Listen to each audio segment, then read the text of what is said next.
ଏଠି ସରକାର ବଦଳିଲା 24 ବର୍ଷର ଅତ୍ୟାଚାର ଅନ୍ୟାୟ ଅନୀତିରେ ଥିବା ସରକାରକୁ ଲୋକ ବଦଳେଇଲେ। ମହାପ୍ରଭୁ ଶ୍ରୀ ଜଗନ୍ନାଥଙ୍କ ଆଶୀର୍ବାଦ ଲୋକ ବଦଳେଇଛନ୍ତି। ଏଟା ଆମେ ସମସ୍ତେ ଜାଣିଛେ।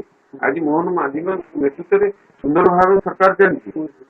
ଗୋଟେ କୌଣସି ପ୍ରକାର କିଛି ଅଫିସର ଅଛନ୍ତି କନସ୍ପିରେସି କରୁଛନ୍ତି। ପୁରୀରେ ଘଟଣା ଘଟିଗଲା, ତାଙ୍କର ଦାୟିତ୍ୱ ନଥିଲା ପୁଲିସ ପ୍ରଶାସନ ରହିଛି ସେଠି କରିବା ପାଇଁ। କଣ ପାଇଁ ପୁଲିସ ପ୍ରଶାସନ ନଥିଲେ? କଣ ପାଇଁ ଏଇ ଘଟଣା ଘଟିଗଲା? ମାନସିକତା ବଦଳିନି ଅଧିକାରୀ। ଏ କଥା ମୁଖ୍ୟମନ୍ତ୍ରୀ ତ କହିଲେ। ମୁଁ କିଏ?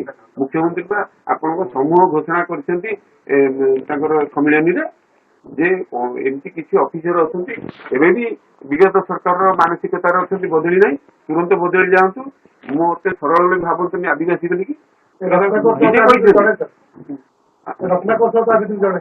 ନିଶ୍ଚିତ ଏଇ ଘଟଣା ତ ମୁଁ ଯେତିକି କହିଲାନି ଆପଣ ଏଥିରୁ ବୁଝି ଯାଉଥିବେ କୋଉ ମାନସିକତାର ଅଫିସର ମାନେ ଅଛନ୍ତି।